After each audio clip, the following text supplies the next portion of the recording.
Welcome to the Maine Science Podcast. I'm Kate Dickerson.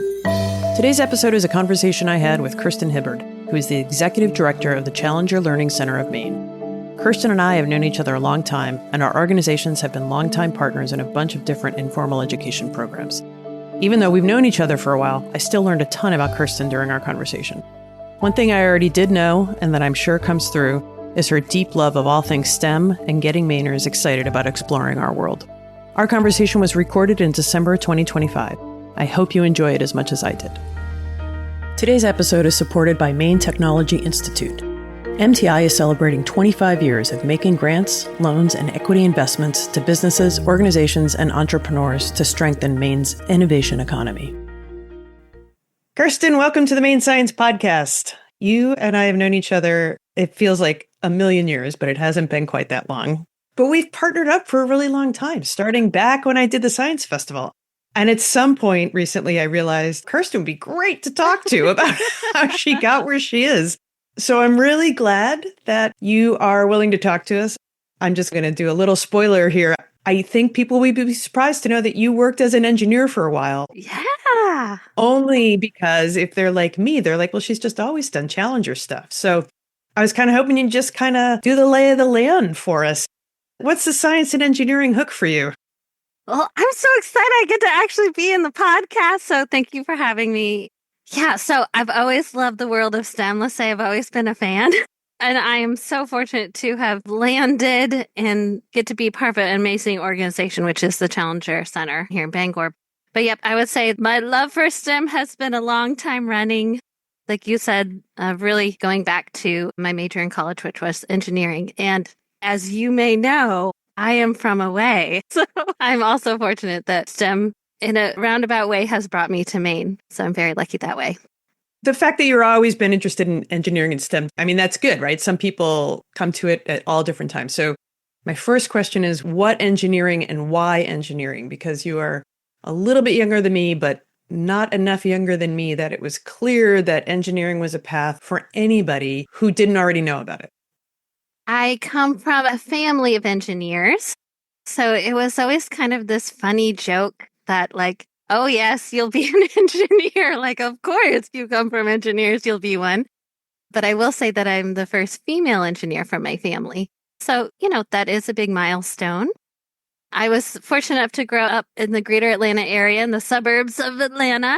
And in doing so, I was actually very close to a really great engineering school, Georgia Tech, if people don't know the area. And so was just in a really good community that fostered math and science all the way through. I will say I probably had the best physics teacher ever, Miss Boudreau. So I will say just that. I was fortunate to have a lot of support, whether at home or at school. When engineering felt like a natural fit, I think it was because of that support. Lucky enough to actually be a presidential scholar at Georgia Tech, which is a really great opportunity. If you have children in your lives in the southeastern part of the state, it just is a really great opportunity at Georgia Tech and to be part of that community too. But I was a mechanical engineer, or am, but that was my major. But I will say another fun part about engineering and kind of this idea of support systems, I was actually part of Alpha Omega Epsilon, is this professional engineering sorority for women.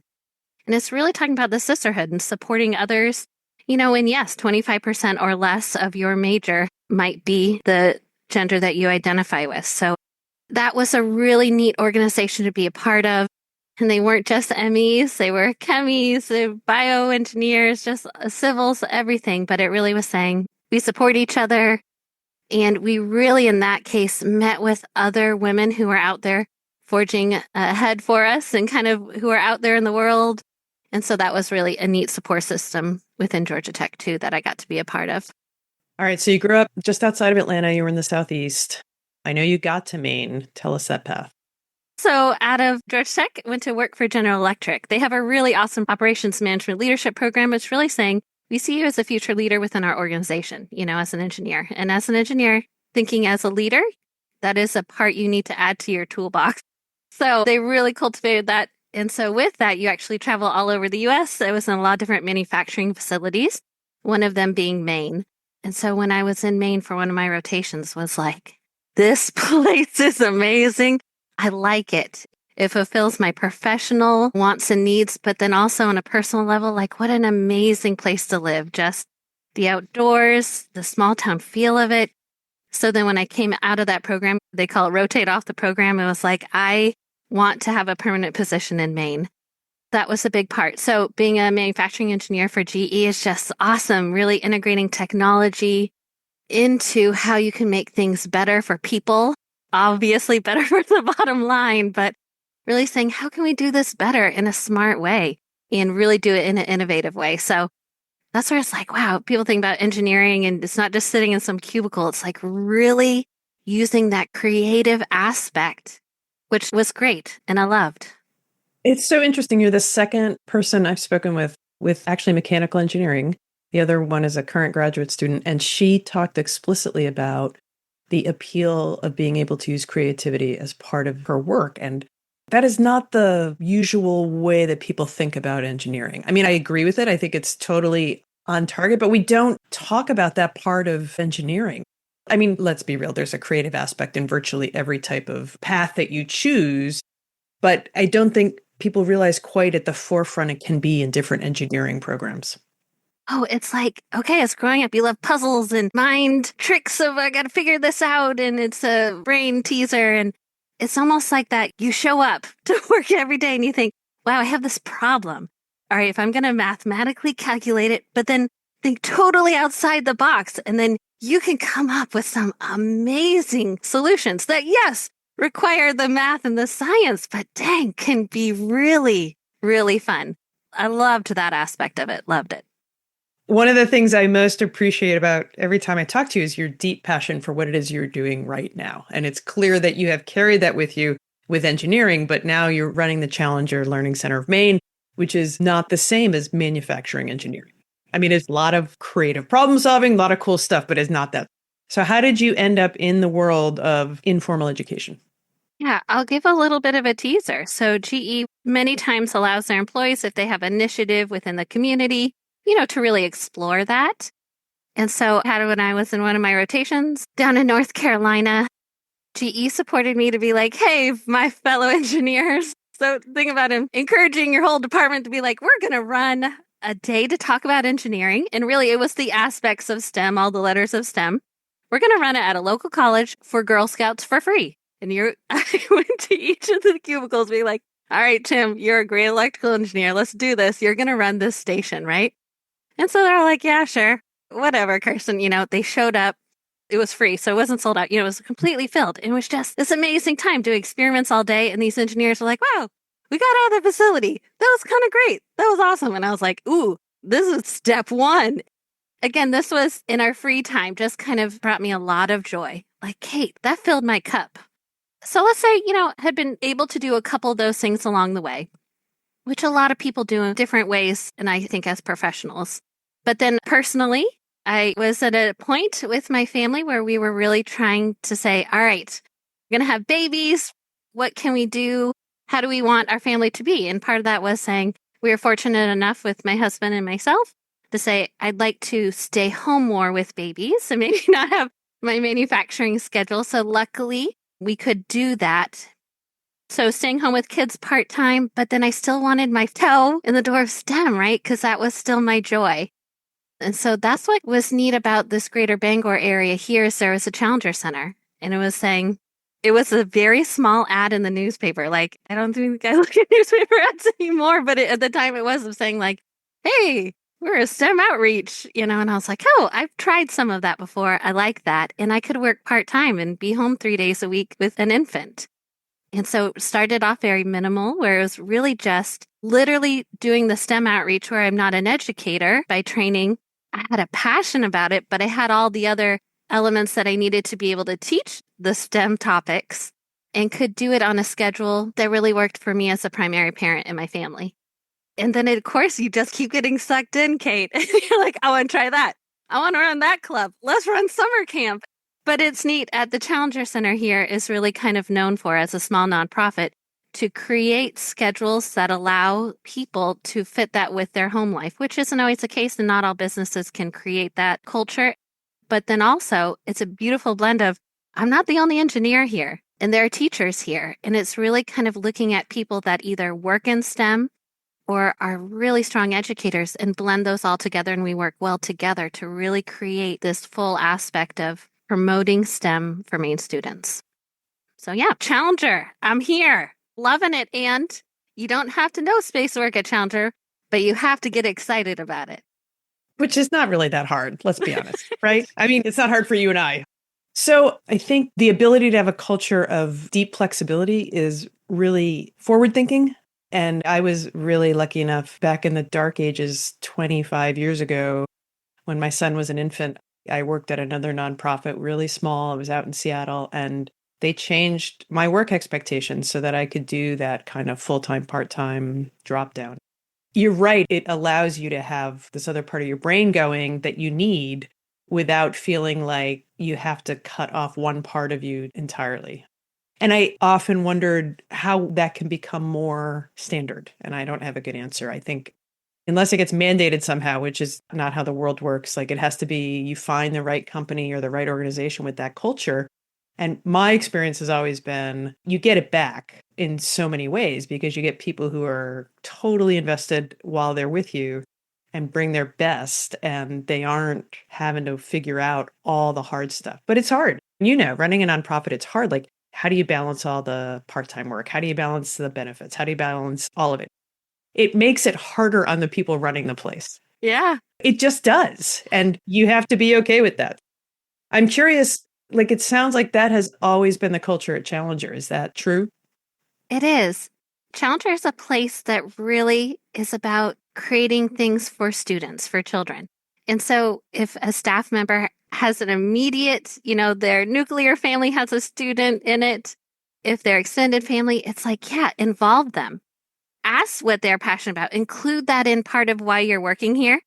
And it's always like, bring them along, right? This is for them. And so there's always a strong statement that when Challenger was started, the primary people were hired to start. All right, we're going to start our organization. We're going to hire our first 3 people, right?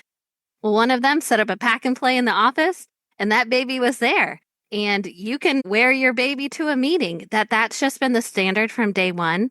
And bring those students when you're having a program. Bring them. They're a part of it. They're part of your life, and they're part of who we want to reach here. So I think that is a really neat integration that literally started from day one. And we say that too when we're hiring people. Okay, so I realize we're talking about Challengers that everybody in the whole world knows about what you do. And I think one of the best parts about Challenger is that you have to want to be talking about space, and that's great. But I think one of the things that you guys do the best is reminding people all of the things that NASA does that are space dependent, perhaps, but not space entirely. So here's your chance. Tell us exactly how you at Challenger do the STEM outreach, and please throw in the things that people would be surprised about. Yeah, we are definitely a Bed Bath & Beyond. There is a beyond for us. So kind of our heart of gold. And people may know or may not know, but we have a physical building here in Bangor. And inside of our building, we have rooms that look like mission control, space lab, a room that looks like the inside of a rocket. And our primary function since day one is students are going to come on a field trip and they're going to get assigned a STEM job. So they'll be the engineer, the navigator, the geologist, the biologist. And for a 2.5 hour mission simulation, they're going to have that job as if they are a mission controller or an astronaut, and they're going to simulate a mission, a space mission. And that's always been our heart of gold. But the mission for Challenger is to promote STEM and STEM careers. So that's just one part of it. Since COVID, we've been running virtual missions. So if students can't get to us, we're going to run a virtual mission with them. We also take STEM programs places. And a STEM program can be kind of from a classic, what you would expect of rockets, to our Lego spike kits, to we have a wind turbine program, just talking about electricity and just all kinds of aspects of STEM. And we can run that here. We can take it to a school. But it's not just the school time that we care about. We also care about out of school. That can be after school. So we help run after school programs either at our center, can be at a local school. We've even run it at libraries.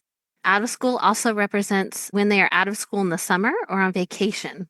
So we run so many summer camps, Kate, and they're completely full at this point after registration's open 2 days. But We're running all different types of summer camps, not just space. One may have a space theme, but it's really saying all of these things can benefit from space research. And it may just be research about our own planet, which is the most studied planet, actually.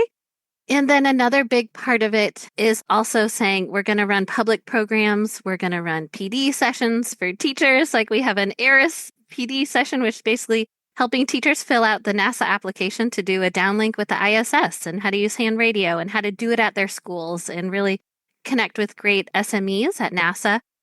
Or we're now integrating more and more of commercial space flight contractors. So we're talking about Blue Origin, we're talking about SpaceX, but it's not just the 40 astronauts of the astronaut crew, it's really the 40,000 jobs that support it and what that means for all those different aspects. So a lot happening at Challenger. Sometimes they think of us as wholesalers to schools, which is great. We support educators the most, but we really are saying we want to reach students all over Maine in all different ways to really just get them excited about STEM. And that's a lot what we overlap with you. Yeah, we do have some really great overlap. So one quick note for those of you who aren't used to the nonprofit education jargon, PD is professional development. And that is actually one of the ways that Challenger and Discovery Museum have worked a lot together with our Science Teacher Academy. And we have some really great photos that we have used. That, like one of the best things that I like about watching our educators work with adults is that you see the same looks of joy and recognition and creativity that you see on kids. It's exactly the same face. And it's really cool. Do you mind just giving a quick background on how Challenger as an organization formed? Not you personally, but we're far enough away from the genesis of that not everybody knows that anymore. We are. And this is something that usually with every group that visits, we actually start with. So our center, the Challenger Center, as a national organization, was started by the families of the 1986 Challenger shuttle disaster. So right after the disaster happened, in fact, this January 2026 will mark 40 years since that disaster. The family members of the astronauts really wanted to create a living memorial, not just some statue somewhere. Like this was that teacher in space mission that impacted so many because so many students were watching live from their classrooms. So they're saying like, okay, how can we continue this? This really create a legacy. And they met as family members. They brought in others. They had other educators kind of in their inner circle. They even went to the set of Star Trek, Kate, and were like, okay, if we made something, would it be like this, right? And so they really want to make a hands-on approach. And then out of it, within less than a year, came what's known as the Challenger Center. So they said, we're going to create a place where students can go and carry on a mission. And so then Challenger Centers have grown from all over the U.S., even a couple internationally. Right now we're at 33 centers. And here we are almost 40 years later. Challenger Centers have flourished and have really kept that mission going and have served so many students. And it's amazing. I also serve on the national board for Challenger. I represent what's the center director seat, the voice of the centers. And when I go to those meetings every quarter, I'm amazed, Kate, that the family members 40 years later are still so involved, that their purpose, the love that they use to create this, it's still there. I mean, to be involved with the organization 40 years later, it's amazing. And I think speaks to the power that really of creating something that has lasted and honored the crew in that way. So it's really special. And we see it as a very positive thing going forward, out of something that was just horrific. Amazing things have come out of that. I agree. I have an incredibly vivid memory of that day for a bunch of reasons, none of which I will go into now. But I just like to see something so longstanding grow out of what was just heartbreaking for those families. It's an inspiration to all of us in many ways. And I think it's a good reminder that you can really make an impact in all sorts of different ways. Okay, now that the heavy part is over, I do want to ask you, do you have a favorite mission that you all run? Or maybe not favorite. Do you have one that you just find wicked enjoyable? Yeah, so recently in 2025, we just upgraded all of our simulators. So they look brand new. We got new computers, new speakers, like lights. So it's all new and intense. With that came upgraded software. So I would say pre our upgrades, I loved our Comet mission. There were moments in our mission where students just are really coming together and we're making big decisions themselves. And that storyline I happen to like. So it's collecting samples from a comet. Like many missions, it was based on Comet Built 2 mission that NASA had, but parallels nicely with Comet Bennu and the mission that's happening more recently. But my newest favorite is actually our Earth mission. So we didn't have missions geared towards high school, and we do now. With our upgrades, we have a mission it can be run by 8th graders who are ready for a challenge, but really for 9th, 10th of really saying how we are using satellites to monitor climate change, whether it's erosion, also talking about extreme weather, how we are using satellites to monitor it and report back to Earth to keep people safe, giving them plenty of notice, all these things. And we can run a lot of different, they call it scenarios during the mission. And we can kind of push a group. If they're doing well, we're going to hit them with some scenarios and emergencies. And the Earth one, I really like, obviously, because it's this topic that matters now, like matters right now. But it's doing it in a way that the engineering side is part of me saying, this is very factual. The satellite's collecting this data, report on the data, boom. But what it is it's really taking this topic that's very scary and hard as a one singular person to say, how can I affect climate change in a positive way? Well, I feel like our Earth mission now says you as a student can have this job and you can see how using a satellite, reporting it back, and communicating in these ways can really benefit those on Earth. And so it's helping make them feel like they could have a positive impact in these types of roles, even if they work for an agency such as NASA and how they would do it there. So I love that. That's powerful. And the groups that are coming to us aren't just your classic, oh, here's our Earth Science group. Sometimes it may be the current events class, right? Of what's a current event, or it may be a different kind of group that is here for team bonding or for career exploration, but then they find out, wow, yeah, then it can be focused on this aspect of science. And so, man, that's becoming my new one. Our Earth mission is called Earth Odyssey is its formal name. So how critical was the update for you? Yeah, as nonprofits, it's always hard to not just think in the moment in regards to fundraising, but really think ahead and setting yourself up well. What would be your fixed assets, but really saying I'm going to invest in our future well and take a moment. We had not done a big upgrade like that since we opened, literally 20 years prior. Challenger was incorporated in Maine in 2001, but opened their doors in 2004. So rolling into 2024, we're kind of like, now is the time. And so we received a congressional direct spending request with Senator Collins' help big time. But then the board also had to help fundraise over $1 million to help take it over the finish line. And they did, and they stepped up. And the community partners just have been amazing. And some have been original since the founding, and some have been new, which I think is great in both aspects. But it was needed from a hardware, equipment, but even the look. For example, our mission control is actually based off of Blue Origin. So Jeff Bezos, Blue Origin, because it's saying commercial spaceflight and companies are here and they are a part of it. And so that's even integrated into our new design too. So how much does the new design allow for swapping things, new missions in and out easier than what you had before, right? I mean, that strikes me. That's one of the advantages of the newer technology is once that's set, so to speak, it does seem like it might be easier to incorporate new missions that it's just a drop in of the software kind of thing. Oh, yeah. It's software from 20 years ago to now has been going through upgrades, but really there's a whole new aspect to it. Even the physical space, the new design thinks about it differently. So each year we actually upgrade a lot of our experiments to say what is actually happening in space science research.